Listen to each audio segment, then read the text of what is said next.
Hello guys, Nigel here, back with you again, and we're looking at part 2 now of this axle rebuild.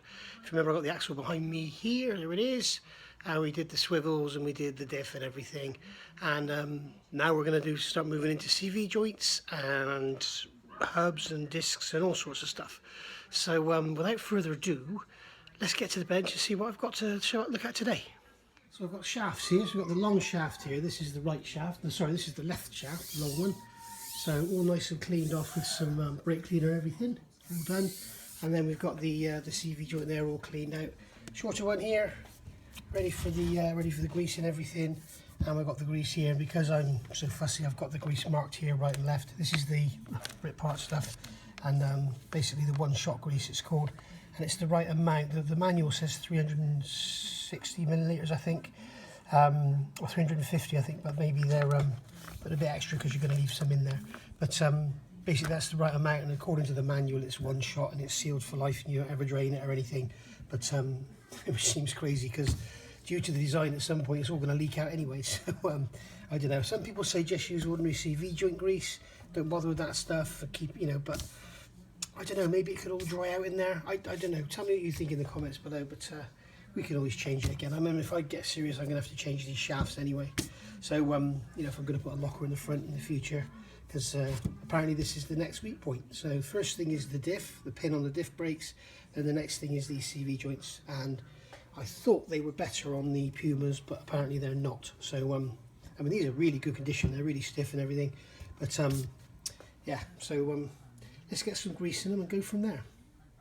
Right, so, excuse any noise in the background. Next to us got the grandkids around, so they're playing in the garden, so if you really shout and scream, it's not me doing anything, it's just kids playing.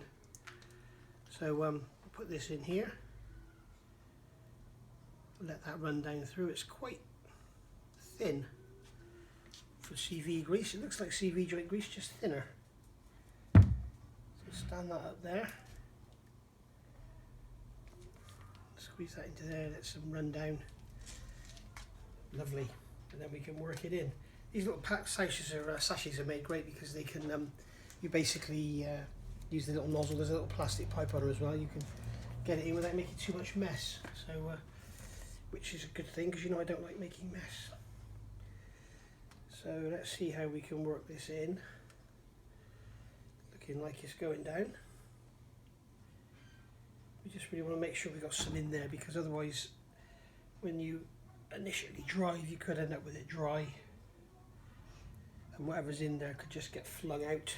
If it's only just on this surface, you want it to get down inside really. But these are all washed out in paraffin and everything. So that's all running down in there, lovely. It is going down and getting all around the balls. Because after all, you need a bit of grease around your balls, don't you?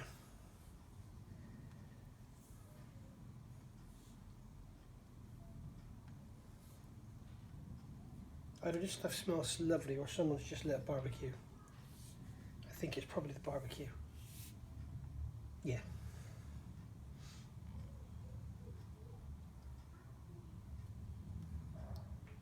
So we'll just carry on working that in rather than have you bored to death watching, and then I'll look at getting the shaft in. Right, so we've got the shaft here and it is coated in oil. The CV is full of grease, and I think it's all going to run out everywhere when I start. What I might do actually is put a bag around it. A bag around the CV joint, purely to stop any grease from running out on the floor. So this has got to go in here very carefully. As I said, it's all full of oil. It's all covered in oil. That seal in there is greased. What we've got to try and do is get it in there without letting the weight of the shaft sit on that joint. Getting that bag back out of the way. Wow, this is going to be really difficult.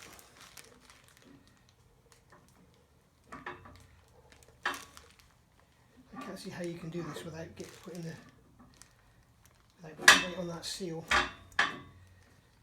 which I really don't want to do. It's gone in.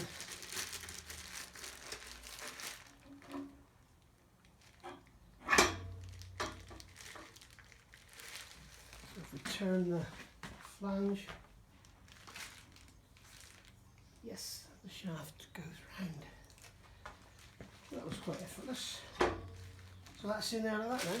So that can just sit in there and the grease can run out inside that swivel housing all at once. So I'll get the other side done and then I'll be back for more. And so we've got both of our shafts in now and all nice and tight and very, very difficult to turn. So that's the person that was quite asking the question, that's another way of knowing you've got a fancy diff in there. You can't turn the bloody shafts. So right now we've got to look at these hubs. So these are the actual hubs that the wheel bearings sit on. So as you can see, I've painted these because they were all rusty and I've still got the masking tape on there just to protect those shafts. There is a flat on here that you knock the nut into, and I've noticed that, just saying it's one of them in the manual, it says that this must be at 12 o'clock, but on mine they were actually different than that. So I might put them as the manual says, I might put them as they were. I don't think it really matters because it's a machine face going onto a machine face with equi-spaced holes, so neither here nor there really. On here there is a bronze or brass or whatever it is ring, which is basically a thrust washer for the CV joint. So when we do the shims on this end and the CV joint has end float in it, this is what you're actually pulling up against, and the CV must be up against this. Otherwise when you turn your swivel you can actually damage the back of the CV will hit the swivel, so it'll cause a lot of damage. So that's what they're for. There is a video up I saw recently, a Land Rover guy on YouTube, and he actually rebuilt his swivels and managed to find this piece left over. Now I don't quite know how, because that is a very tight press fit on there, so it must have worn or fallen off or something, but he actually ended up doing some damage. So have a look at that video. I can't remember who it was now, but it was the video was called something like "I can't believe this one small part caused me so much damage" sort of thing. But anyway, so what we need to do now is put the seals in. So we've got the new seals here. This is the part number is, once again, it's a Cortico seal, FTC 5268G. The G means it's genuine, so that's going to go in there. Now we need to know which way it goes. On the back there is a metal ring, and the metal ring should be looking at you when you press it in, so it goes that way in, okay? And then we've got the bearing. Now this bearing, this just goes over and supports the CV. Normally you would replace all this. None of it is worn. I mean, the seal obviously I'm replacing, but I'm not replacing the bearing. It's not dulled, it's still shiny. It's very good condition. The CV is in very good condition, as you saw, so no point in replacing it.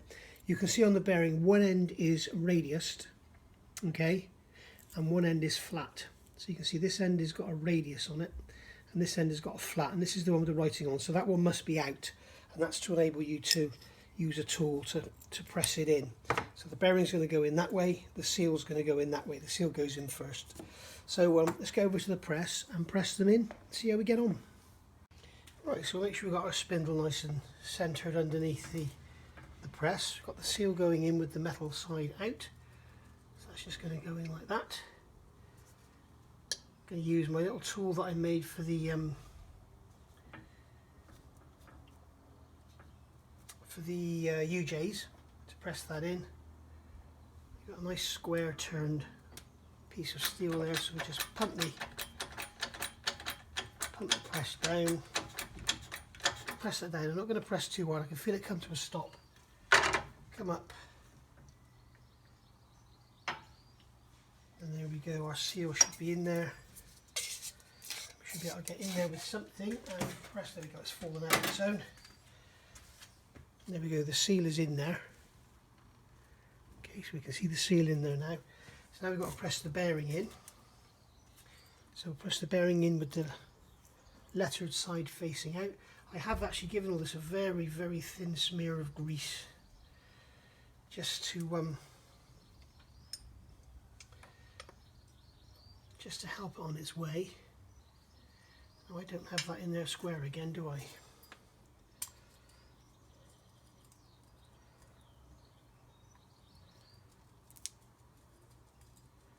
It's very difficult to get it square. You've got the radius on the end, and then you've got that chamfer which doesn't lead it in very well, so we'll just put it like that. I think the press will do its job of, I can see that it's not square. This must be the angle I'm looking at it.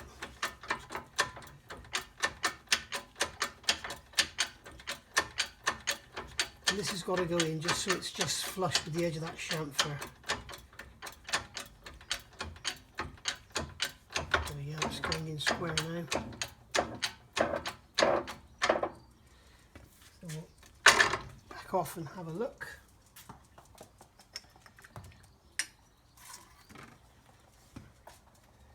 Okay, so it's just proud, so I'm just going to press it in a touch more.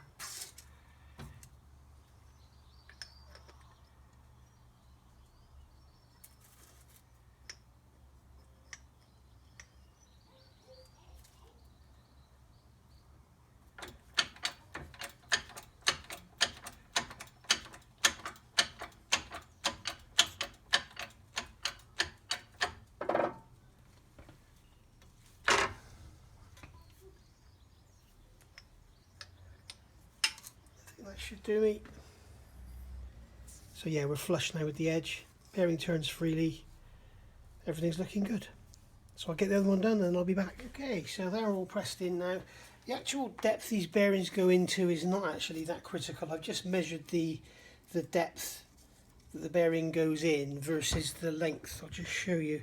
Versus the length of land on the CV joint. So basically from this face back here that's going to sit against that brass bush to the end of here is about 19.2, and you've got loads of tolerance, so that bearing, you know, doesn't have to be down as far as the end of the chamfer. It can almost be as, you know, flush with the end face of the machined end face. You could have it sticking out of the chamfer if you wanted to, but probably not advisable because then the end of the bearing is flapping around in the wind. So anyway, so we've got some grease in there now.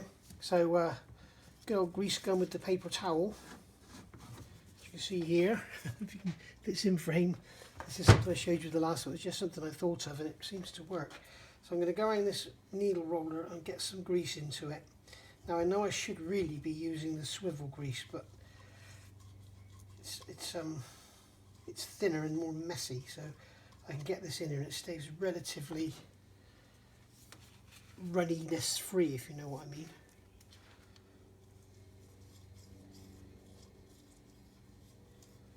There we go, so that's gone in there. Lovely.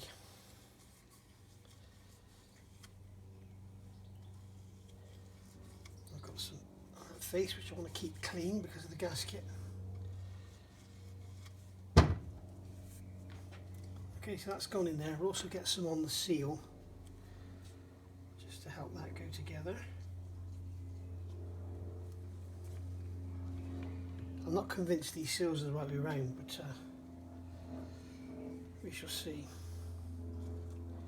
The trouble is, as I said, the crappy Land Rover manual, it says to put them in with the recessed side facing in. Well, there is no recessed side. And then when you look at the diagram in the manual, it shows the actual lip pointing out towards the end of the axle. So in fact, I'll show you.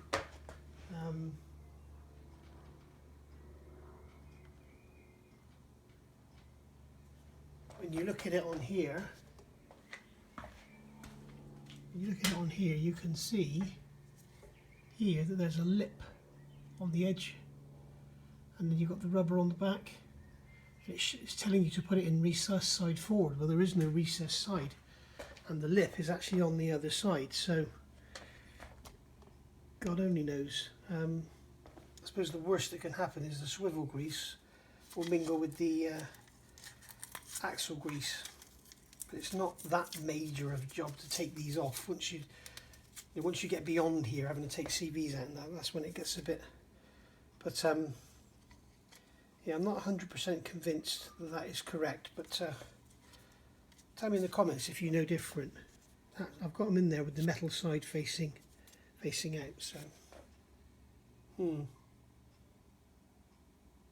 anyway, right. So that's that done. So I'm going to wipe the grease off this finger, and then I'm going to clean up these faces with some brake cleaner and get some Hylamar on these gaskets and get these stub axles on, and then I'll get some bolts in. Right, these faces are all degreased now. Got all the bolts and everything in place ready. This one is the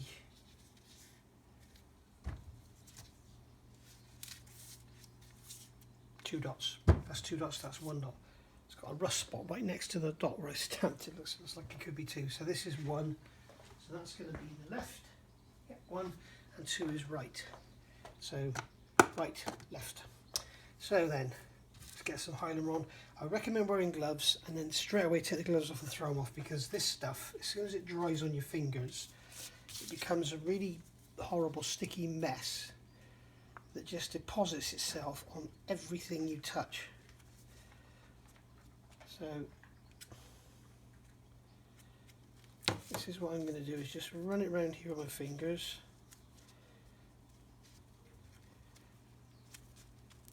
You don't need too much of this, you just want a very, very thin smear, and you need to work quickly while it's still liquid.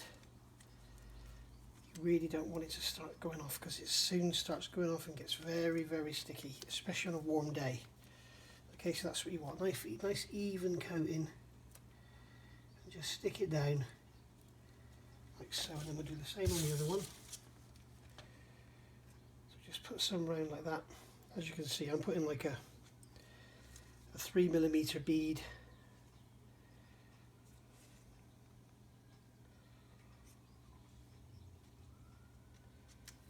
There you go. You can see how sticky it gets, that everything is sticking to it now.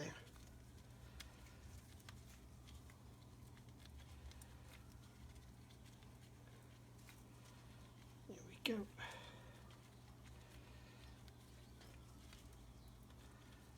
That's gone down like that. Then we can stick that down. That's probably a little bit too much on there, but not to worry. Okay, stick that down, line all the bolt holes up.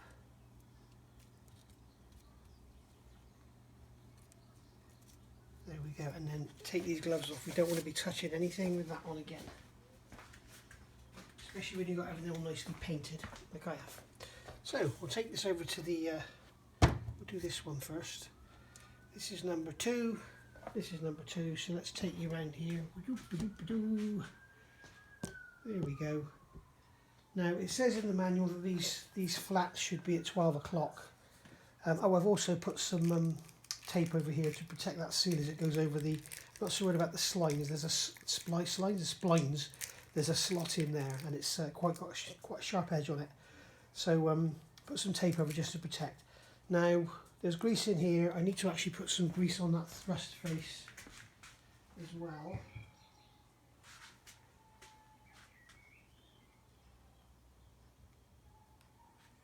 There we go, it's just a little drop of grease on there, just so it's got something to work against. And so I don't know whether to put this in as it was or put it in, I think I'll put it in as it was.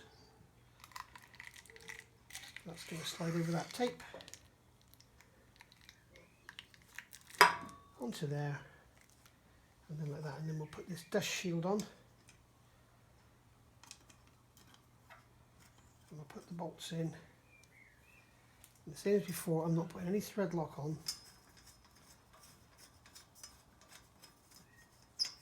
until I've got them in, and they've got plenty of thread lock from the factory. These have been washed, but they didn't rust or anything, so I haven't bothered scrubbing them and painting them like I have with all the other bolts so far.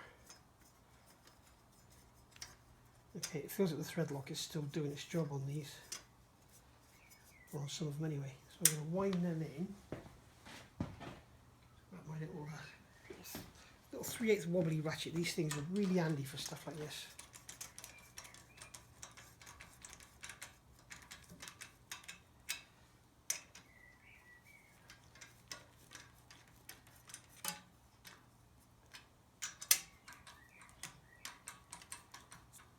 And again, I'll just say again, I'm not putting any thread lock on yet, because I don't want the thread lock getting into the seam, getting in between the gasket or between the flanges. I want the Hylamer to do its thing and settle itself out first.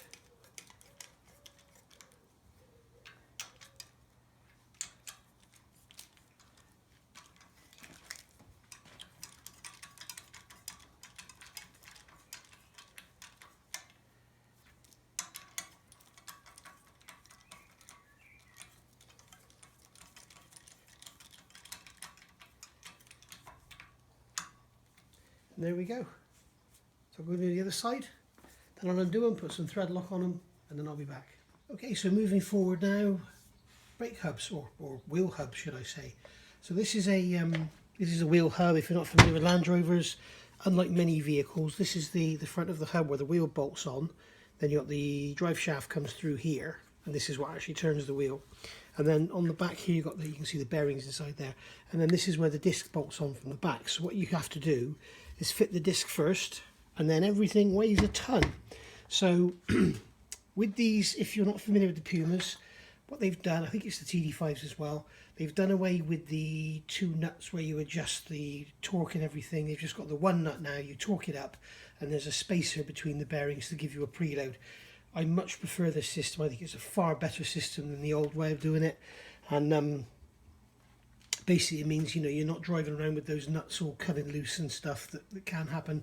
I once had a Transit 120 that had that system, and actually the nut managed to spin the washer off the shaft, and I ended up driving down the road with the half shaft sticking out a foot out of the back of the Transit, with the rear end sort of almost dragging on the ground. So yeah, I'd much prefer this system where you have the spacer and the lock nut. So you can see there's only one on the bench. I've already fitted the other one, and over here you can see there it is on there. And basically you can see, let me just bring the camera down. What we've got there is a nut. Here's a 52mm nut, I think it is, or 50mm. And what I've got, this is an old nut, and I've machined off. There's basically a flange on here that you stake. There's a flat on the bottom. Let me come under here. You can see there's a flat here, and that's what you stake it into. Now I've machined it off so that I can reuse, so I can not reuse the nut, but just use it for testing. Because I know that when Tom rebuilt his axles, I know he had a bit of an issue with they just locked up. So he got the thickest spacer he could, and they were still really stiff. So what I've done is I've built this dry, so the bearings have no lubrication on them whatsoever. There is the rear bearing in the back, the spacer in the middle, then the front bearing, then a washer, then the nut. And that's torqued up to 210 Newton meters, which is bloody tight.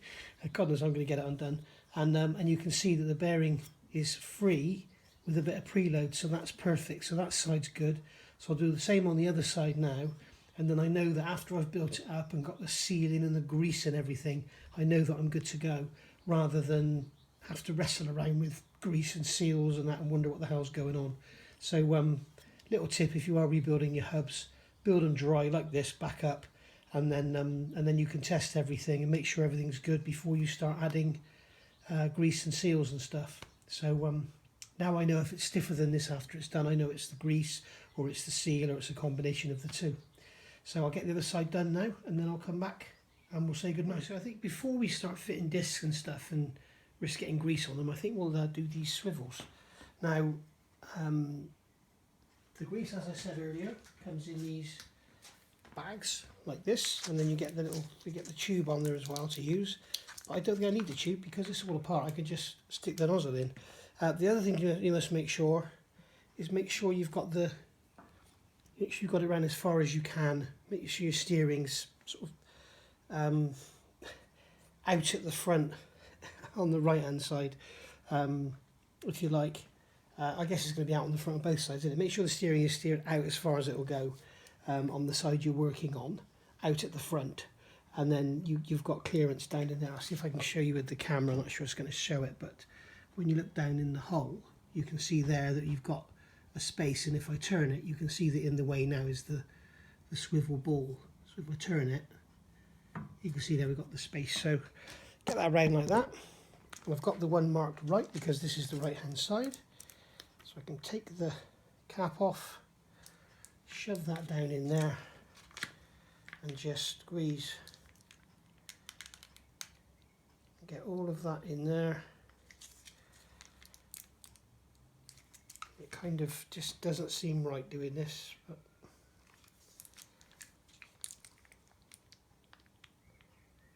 that's all going in now.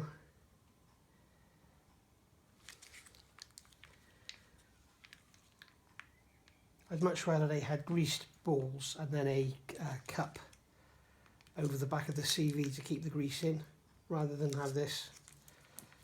because I just think this is just destined to leak. But you know, hey ho, I've got spanners. If it plays me up, I can always fix it again.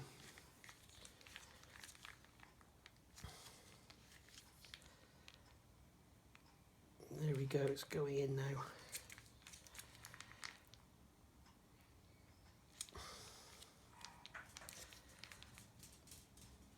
There we are. That's all of that in there. So I think there's a little bit left. Maybe we'll see if we can get the rest in there.